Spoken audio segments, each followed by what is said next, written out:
In this video, we're going to introduce for loops and do some classic programs that you use for loops for. Okay, so first we're going to just take note of the basic structure of a for loop in Python. So we have the keyword for, then we have some variable name, we have the keyword in, and then we have something. And then there's code that's indented, just like with while loops and with if statements. And we'll do a first example.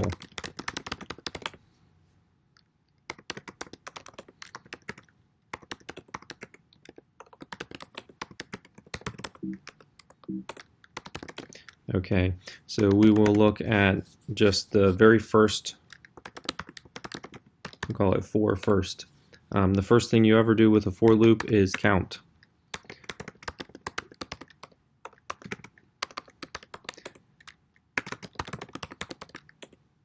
Okay, so this is our first for loop, and so here we have, there's a name of a variable there, and we have the keyword in, and then we have something here which is the range command.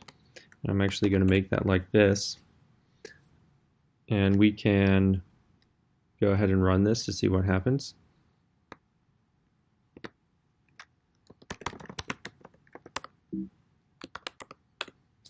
Okay, 1, 2, 3, 4, 5. We can count. So what's happening here, this is equivalent to, I'm going to put this in triple quotes.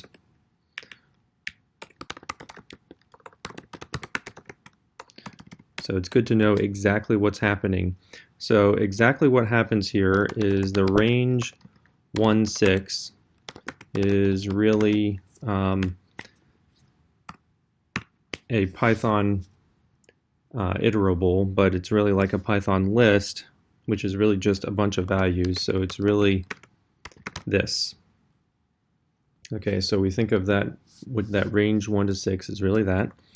And then so what happens is we have I equal to 1, and then we do the body of the code, which is just this statement here. But if we had more than that statement, then we would have all those statements. And then we set I equal to 2, and then the code that's in the body of the for loop runs, and then I equal to 3, I equal to 4, I equal to 5.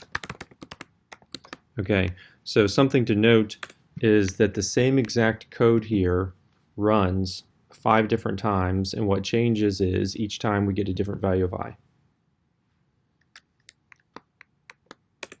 Okay, so that's our first for loop. Now, just with the range command, we'll go like this. Just with the range command, the range function, we can do different orders to go through the integers. So if we want to count down, there's a version of range that goes like this. So range is kind of useful enough that we'll make note of it here, or we'll do it like this. Start 1 past end and increment decrement. Okay, so that's the general form, and we can see how that is applied over here. So we're going to start at 5. 0 is 1 past the end, and we're changing by -1. So if we look at what's going to happen, let's play computer here. So we have I starting off being 5. The screen we would see that printed. Then what happens next is I is going to be the next thing in this range 5, 0, -1. So what that is going to be is it starts at 5, it changes by -1, and it doesn't hit 0. So that second parameter there is the one that we don't get to. So we go right up to it. And the reason they do that is by doing it like that, if you subtract these two, that's how many times will be. Okay, so the I will just go through each one of these. So it'll be 5, and then when it's 4, we would print 4. When it's 3, we would print 3. When it's 2, we would print 2. And 1, we would print 1. And it doesn't ever get to 0. The last value for I would be 1. Okay, we can count down, we can count up. We could count by different amounts. We'll call this count by. So we can see this for I in range if we do start, end, I'll call it end-ish.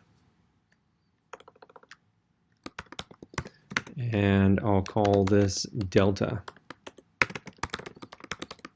Okay, so that's the general form where we could have any start value, this is 1 past the end, and then any kind of change. So I'm going to take those as inputs. That way we can test it out. So start equals input start, and I'll say delta equals input delta. Delta is used in math to mean change. So change by. And then I'm going to set end. I want them to tell me the last that they want. And then end-ish is going to be,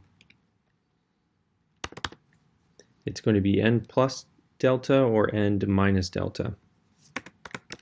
Let's put it like this and see what happens.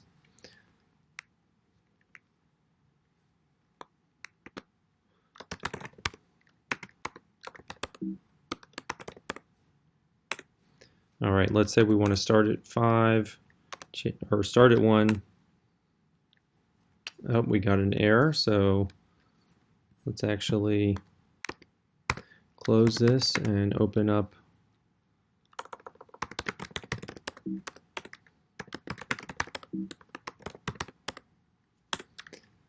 okay, so our error there is we misspelled input. We're also going to need to convert these to integer. So we'll go ahead and do that.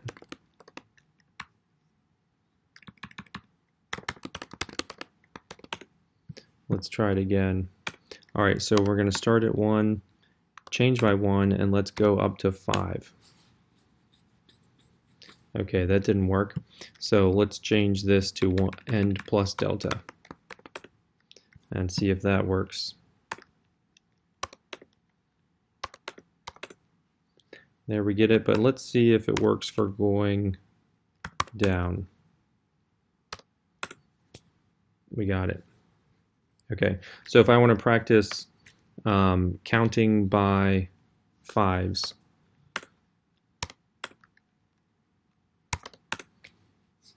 there's my counting by 5s program, or my counting by 10s program. Okay.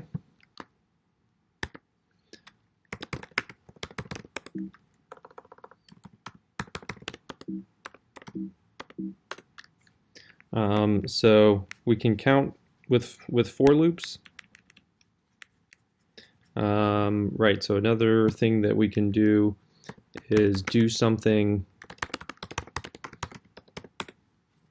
We can do something for each of the first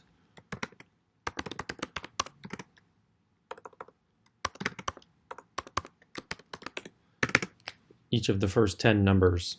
So one thing we could do is we could say I times I equals I times I. So this would be the first 10 perfect squares.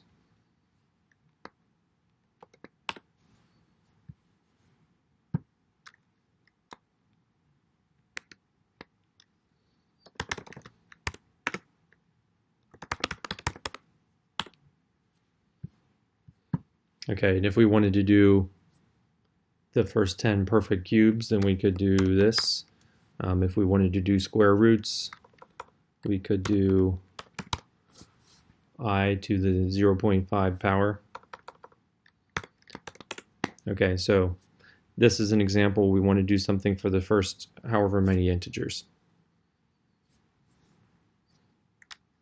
Okay, so another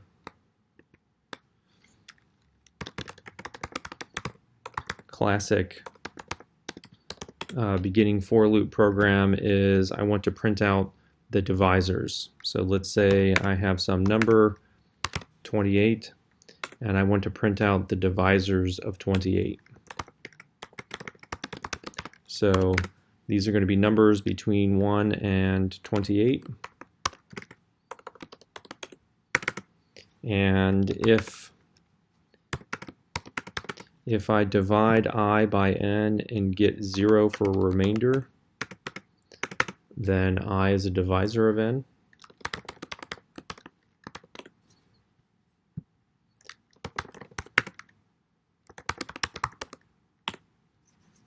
So those are the divisors of 28. If we don't want to count 28 itself as a divisor, then we could do it like this. And let's suppose that we just wanted to add up all those divisors in addition to printing them. Okay, so in our while loop video, we had the general form of if we want to compute a total, start with 0, add to the total whichever ones we're interested in, and then afterwards we could print the total.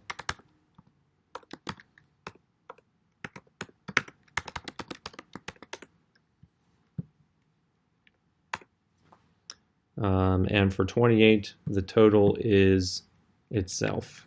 We could take this as an input. So we could do this for different numbers and kind of play around with what we get. So for 28, we get 28. Let's say 36. We get 55. 35, we get 13.